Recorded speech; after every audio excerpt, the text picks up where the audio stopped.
VA-243 Solar System Tablet.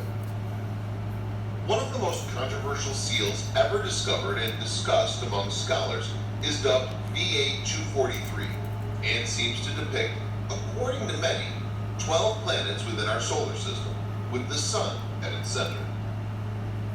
The seal, which dates back at least from the 3rd millennium BC, can be found at the State Museum in Eastern Berlin and was cataloged as VA-243. According to numerous researchers, this ancient Akkadian cylinder seal is one of the most ancient cylinder seals ever discovered, and appears to be one of the most mysterious as well. The seal is the centerpiece of Sitchin's theory that the Sumerians had advanced astronomical knowledge of the planetary bodies in our solar system.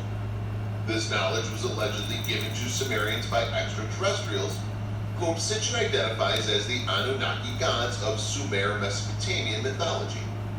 In the upper left-hand corner of the seal, Sitchin argues, one sees the sun surrounded by 11 globes. Since ancient peoples, including the Sumerians according to Sitchin, held the sun and moon to be planets, these 11 globes plus the sun add up to 12 planets.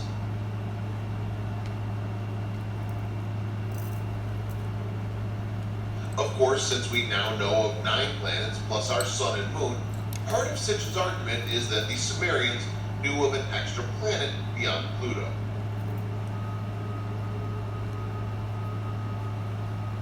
This extra planet is considered by Sitchin to be Nibiru, an astronomical body mentioned in Mesopotamian texts. Sitchin's work details his contention that Nibiru passes through our solar system every 3,600 years.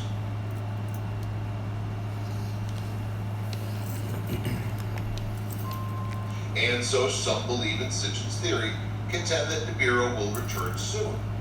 Some followers of Sitchin's ideas also refer to Nibiru as Planet X.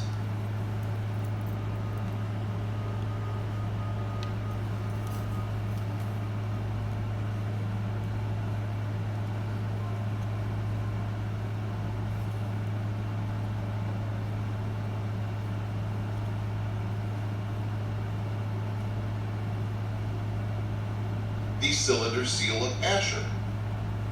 The winged disc in the relief is probably that of the moon, since both the full and crescent moon phases are shown. The tassels hanging down from the solar disc are like the tassels from which the solar disc of Shamash is suspended, as shown below. A moon symbol would be appropriate to a relief of Sennacherib, who is named after the moon god. The winged disc here, therefore, must be of the moon god, no doubt the protector of Sennacherib. This relief from the northwest palace of Ashurbanipal II, 883 to 859 BC, showing anointing of the Tree of Life. A winged god holds what appears to be a pine cone and a pot with the anointing oil. Above the Tree of Life is the royal signet of the god Asher. The god Asher is depicted as a man with a bow inside a winged solar disk, or as a winged solar disk. In Assyrian reliefs, we can see the anointing of the Tree of Life, and the anointing involved a pot, probably containing the anointing oil, and a pine cone.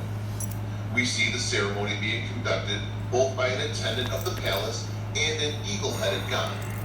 The item held in the hand of the eagle-headed god is probably a bunch of grapes, as it appears to that effect in another relief of him which shows the bunch of fruit being plucked from the Tree of Life, where other bunches are depicted. Thus, the item in the hand of the eagle-headed god would not likely be a pine cone.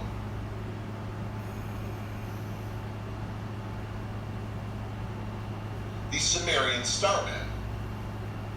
The Sumerian Starman, or planisphere, recovered from the 650 BC underground library of King Ashurbanipal in Nineveh, Iraq, in the late 19th century. Although late Babylonian in origin, computer analysis has matched the tablet's depiction of the heavens with the Mesopotamian sky of 3300 BC, showing it to be a copy of an ancient Sumerian original. The tablet is a form of astrolabe, the earliest known astronomical instrument. It consists of a segmented, disc-shaped star chart with marked units of angle measured inscribed upon the rim.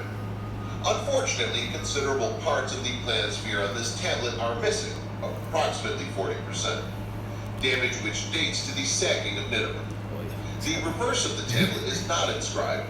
Still under study by modern scholars, the planisphere provides extraordinary evidence of Sumerian astronomy, and a very sophisticated astronomy at that.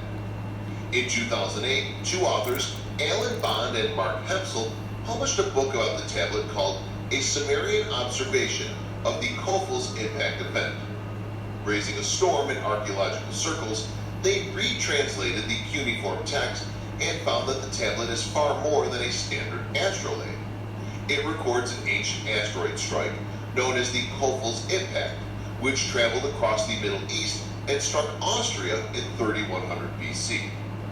The researchers believe it to be the same event which rained molten rock, fire, and ash upon Egypt and the ancient biblical cities of Sodom and Gomorrah. The tablet depicts a circle divided by radial lines into 8 equal sectors. The lines radiating from the center define 8 stellar sectors of 45 degrees each. Star figures are found in 6 of these sectors.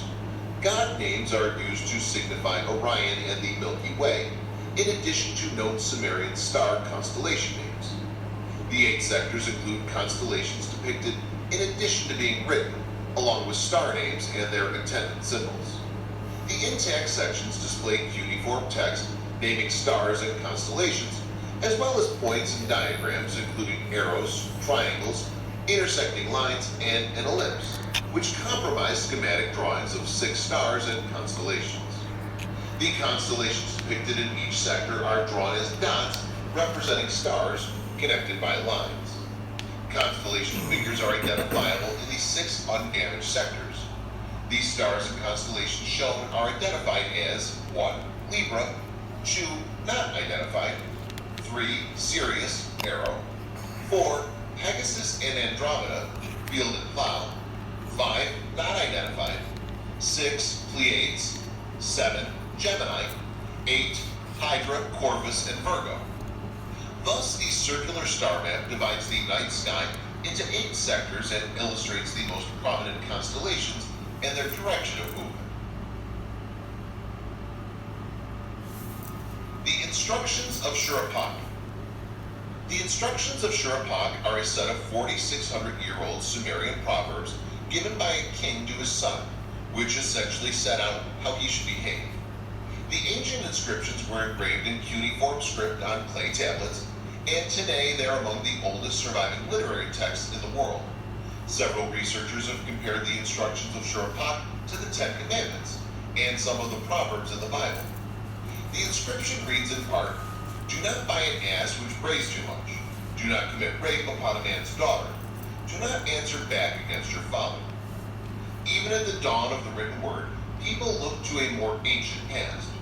Shirapak's instructions begin by recalling those far remote days and those far remote years as the source of the wisdom it imparts.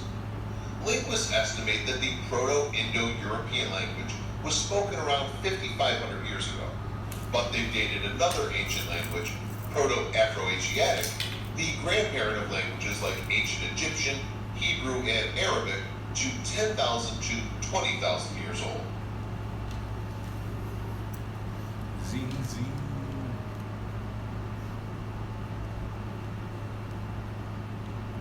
The Stele of the Vultures is one of these sections of a monument from the reign of Anatum in the early dynastic 3rd period, 2600 to 2350 BCE, in Mesopotamia, celebrating the victory of the city-state of Lagash over its neighbor state, Umma.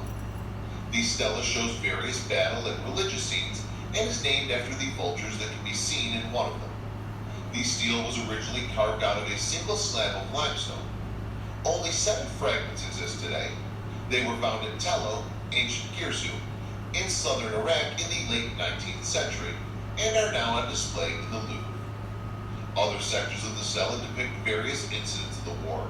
In one register, the king stands in his chariot with a curved weapon formed of 3 bars of metal bound together by rings in his right hand.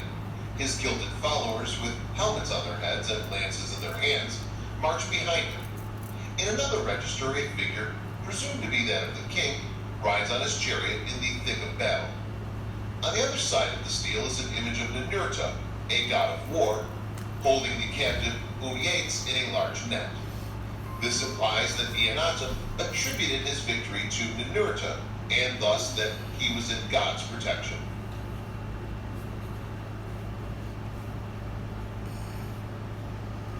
The burning relief, also known as the Queen of the Night. The Queen of the Night, also known as the burning relief, is a high-relief terracotta plaque of baked clay measuring 19.4 inches, 49 centimeters high, 14.5 inches, 37 centimeters wide, with a thickness of 1.8 inches, 4.8 centimeters, depicting a naked winged woman flanked by owls and standing on the backs of two lions.